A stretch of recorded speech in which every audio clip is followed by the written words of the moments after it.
واقعہ کربلا ایک بہت بڑی آزمائش تھی جس کو امام حسین رضی اللہ تعالیٰ عنہ اور آپ رضی اللہ تعالیٰ عنہ کے ساتھیوں نے قبول فرمایا اور اس آزمائش پر ہر لحاظ سے پورا اترے۔ آپ رضی اللہ تعالیٰ عنہ خود اور آپ رضی اللہ تعالیٰ عنہ کے خاندان کے لوگوں سمیت تمام ساتھی جام شہادت نوش فرما گئے اور قیامت تک کے لوگوں کو یہ پیغام دے گئے کہ دین حق کی خاطر اپنا سب کچھ قربان کرنا پڑے تو بلا طریق قربان کر دیں، یہی کامیابی ہے۔ قتل حسین اصل میں مرگ یزید ہے، اسلام زندہ ہوتا ہے ہر کربلا کے بعد۔ بسم اللہ الرحمن الرحیم۔ شام ہو چکی تھی، یزیدی فوج کے سردار جشن فتح میں مشغول ہو گئے۔ ایک پہر رات کے تک سرور و نشاط کی مجلس گرم رہی۔ ادھر خیمے والوں کی یہ شام غریباں قیامت سے کم نہیں تھی۔ حرم کے پاسبانوں کے لوگ گھر میں بھی چراغ نہیں جل سکا تھا، ساری فضا سوگ میں ڈوب گئی تھی۔ مقتل میں امام علی مقام کا جسم اطہر بے گور و کفن رکھا تھا۔ خیمے کے قریب گلشن زہرا کے پامال پھولوں پر دردناک حسرت بھری نظر برس رہی تھی۔ رات کی بھیانک اور وحشت خیز تاریکی میں اہل خیمہ چونک چونک پڑتے تھے۔ زندگی کی یہ پہلی سوگوار اور اداس رات حضرت زینب اور شہر بانوں سے کاٹے نہیں کٹ رہی تھی۔ رات بھر خیمے سے سسکیوں کی آواز آتی رہی، آہوں کا دھواں اٹھتا رہا اور روحوں کے قافلے اترتے رہے۔ آج پہلی رات تھی کہ خدا کا گھر بسانے کے لیے اہل حرم نے سب کچھ لٹا دیا تھا۔ پردیس، چٹیل میدان، مقتل کی زمین، خاک و خون میں لپٹے ہوئے چہرے، میت کا گھر، بالیں کے قریب ہی بیمار کے کراہنے کی آواز، بھوک و پیاس کی ناتوانی، خون خوار درندوں کا نرغہ، مستقبل کا اندیشہ، ہجر و فراق کی آگ، آہ، کلیجہ شک کر دینے والے سارے اسباب مقتل کی اس پہلی رات میں جمع ہو گئے تھے۔ بڑی مشکل سے صبح ہوئی، اجالا پھیلا اور دن چڑھنے پر ابن سعد اپنے چند سپاہیوں کے ساتھ اونٹنی لے کر آیا۔ اس کی ننگی پیٹھ پر حضرت زینب، حضرت شہر بانو اور حضرت زین العابدین سوار کرائے گئے۔ پھول کی طرح نرم و نازک ہاتھوں کو رسیوں سے جکڑ دیا گیا۔ عابد بیمار اپنی والدہ اور پھوپھی کے ساتھ اس طرح باندھ دیے گئے کہ جنبش بھی نہیں کر سکتے تھے۔ دوسرے اونٹوں پر باقی خواتین اور بچیاں اسی طرح رسیوں میں بندھی ہوئی سوار کرائی گئیں۔ اہل بیت کا یہ لٹا پٹا قافلہ جس وقت کربلا کے میدان سے رخصت ہوا، اس وقت کا قیامت خیز منظر ضبط تحریر سے باہر ہے۔ واقعہ کربلا کے ایک عینی شاہد کا بیان ہے کہ غولی جگر گوشہ بطول کا سر مبارک نیزے پر لٹکائے ہوئے اساران حرم کے اونٹ کے آگے آگے تھا۔ پیچھے شہداء کے کٹے ہوئے سر دوسرے اشقیاء لیے ہوئے تھے۔ خاندان رسالت کا یہ تاراج قافلہ جب مقتل کے قریب سے گزرنے لگا تو حضرت امام علی مقام کی بے گور و کفن نعش اور دیگر شہدائے حرم کے جنازوں پر نظر پڑتے ہی خواتین اہل بیت بے تاب ہو گئیں۔ دل کی چوٹ ضبط نہ کر سکیں اور آہ و فریاد کی صدا سے کربلا کی زمین ہل گئی۔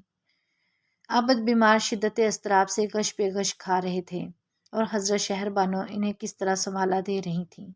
قیامت کا یہ دل گداز منظر دیکھ کر پتھروں کی آنکھیں بھی ڈبڈبائیں۔ فاطمۃ الزہرا کی لاڈلی بیٹی حضرت زینب کا حال سب سے زیادہ رقت انگیز تھا۔ صدمہ جان کا کی بے خودی میں انہوں نے مدینے کی طرف رخ کر لیا اور دل ہلا دینی والی آواز میں اپنے نانا جان کو مخاطب کیا۔ یا رسول اللہ صلی اللہ علیہ وآلہ وسلم، آپ پر آسمان کے فرشتوں کا سلام ہو۔ یہ دیکھیے، آپ کا لاڈلا حسین کربلا کے میدان میں بے گور و کفن ہے، خاک و خون میں آلودہ ہے۔ نانا جان آپ کی تمام اولاد کو ان بدبختوں نے شہید کر دیا۔ یہاں پردیس میں ہمارا کوئی یار و شناسہ نہیں۔ ابن جریر کا بیان ہے کہ دوست دشمن کوئی ایسا نہ تھا جو حضرت زینب کی اس بیان پر آبدیدہ نہ ہو گیا ہو۔ اسیران حرم کا قافلہ اشکبار آنکھوں اور جگر گداز سسکیوں کے ساتھ کربلا سے رخصت ہو کر کوفے کی طرف روانہ ہوئے۔ شام ہو چکی تھی۔ ایک پہاڑ کے دامن میں یزیدی فوج کے سرداروں نے پڑاؤ کیا۔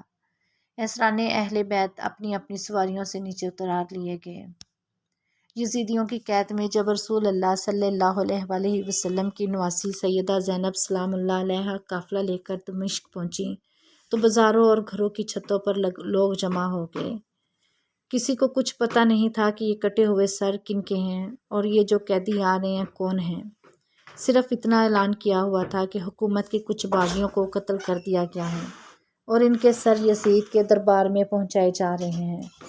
لوگ باغیوں کو دیکھنے کے لیے چھت پر چڑھ رہے تھے۔ بازار دمشق میں ہجوم ہو گیا، قافلہ رک گیا۔ آج وہ بازار حمیدیہ کہلاتا ہے۔ بھوک، پیاس اور پریشان حالی تھی۔ چھت سے ایک خاتون نے دیکھا کہ قیدی ہیں، پریشان حال ہیں، تو اس نے کچھ پانی، کچھ کھانے کی چیزیں، کچھ کپڑے، دوپٹے اور ضرورت کا سامان بھیجا۔ نواسی رسول سیدہ زینب سلام اللہ علیہ نے سارا کچھ دیکھ کر اس خاتون کو بلوایا۔ جب وہ قریب آئیں تو آپ رضی اللہ تعالیٰ عنہ نے فرمایا، بی بی تو نے تو ہمارے ساتھ بڑی نیکی کی ہے۔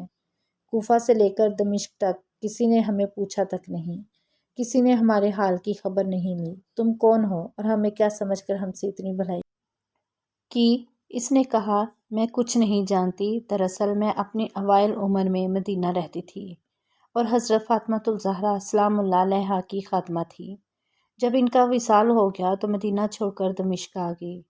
آپ سلام اللہ علیہ نے فرمایا، اگر تم نے اتنی نیکی کی ہے تو تمہیں کیا معلوم ہے ہم کون ہیں؟ اس نے جواب دیا، مجھے اور تو کچھ معلوم نہیں، لیکن جب سیدہ کائنات رضی اللہ تعالیٰ عنہا کا وصال کا آخری وقت تھا تو میں نے عرض کیا، بی بی مجھے کچھ وصیت کر دیں، اس وصیت پر عمر بھر عمل کروں گی۔ وہ مجھے جانتی تھیں کہ میں دمشق میں سے ہوں۔ انہوں نے مجھے وصیت کی کہ بیٹا ایک ہی وصیت ہے، کبھی قیدی نظر آئیں تو ان سے اچھا سلوک کرنا۔ میں نے سیدہ فاطمۃ الزہرا رضی اللہ عنہا کی وصیت پر عمل کیا ہے۔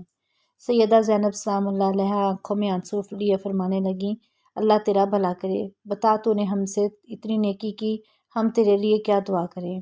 ہم تو اس وقت خود مہاجر ہیں، قیدی مظلوم بے یار و مددگار ہیں، ہم تیرے لیے کیا دعا کر سکتے ہیں؟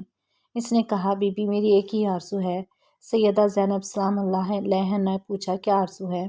اس نے کہا، جب میں وہاں سے چلی تھی اس وقت سیدہ فاطمۃ الزہرا رضی اللہ عنہا کے چھوٹے چھوٹے شہزادے تھے، حسن اور حسین رضی اللہ عنہا اور بی بی زینب رضی اللہ عنہا۔ اب زمانہ گزر گیا، میری اس وقت سے آرزو ہے کہ مجھے حسن حسین رضی اللہ عنہما اور زینب رضی اللہ عنہا کی زیارت ہو جائے۔ آپ رضی اللہ عنہا دعا کر دیں کہ مجھے ان کی زیارت ہو جائے۔ بی بی زینب رضی اللہ تعالیٰ عنہا نے فرمایا، تیری دعا قبول ہو گئی ہے۔ میں زینب سلام اللہ علیہ ہوں، قیدی ہوں، اور یہ جو سر کٹا ہوا نیزے پر دیکھ رہی ہو یہ سیدہ کائنات فاطمۃ الزہرا سلام اللہ علیہا کے بیٹے حسین علیہ السلام ہیں۔ کروڑوں درود و سلام آپ صلی اللہ علیہ وآلہ وسلم پر، آپ صلی اللہ علیہ وآلہ وسلم کی آل پر اور اہل بیت پر۔ یا ذوالجلال والاکرام، ہمیں پیارے آقا کریم صلی اللہ علیہ وآلہ وسلم، آپ صلی اللہ علیہ وآلہ وسلم کی آل اور اہل بیت کی محبت نصیب فرما، اور روز محشر پیارے آقا کریم صلی اللہ علیہ وآلہ وسلم کی شفاعت نصیب فرمانا اور اہل بیت کا کرب نصیب فرمانا۔ بے شک تو بڑا ہی غفور و رحیم ہے اور سب سے بڑھ کر رحم کرنے والا مہربان ہے۔